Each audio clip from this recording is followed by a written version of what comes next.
هل تعتقد أن رئيسا يصرخ بالسيادة والهيبة يمكن أن يتحول بين ليلة وضحاها إلى مجرد خادم يركع أمام فرنسا؟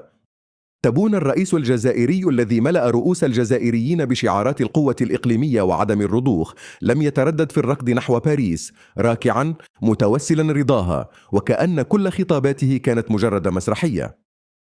من تنازلات سياسية واضحة إلى دعم اقتصادي مبطن، قدم تبون كل شيء لماكرون على طبق من ذهب.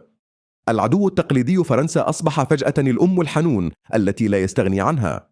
والمضحك أنه لم يكتفي بعدم الذهاب إلى كانوسا رحلة التذلل الشهيرة، بل هرول إليها صاغرا يسجد عند أبوابها، وكأن السيادة لم تكن يوما سوى كذبة للاستهلاك المحلي. بينما يهاجم المغرب ليثبت قوته، يتحول أمام فرنسا إلى عبد وضيع. فماذا تبقى من هيبة تبون بعد هذا الانبطاح المذل؟ الحقيقة واضحة: الرجل الذي توعد بعدم الخضوع لم يجد حرجا في تقديم الولاء لمن كان يشتمه بالأمس. تناقض أم نفاق؟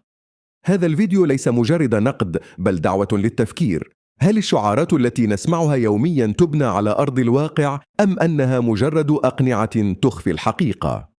شاركنا رأيك في التعليقات.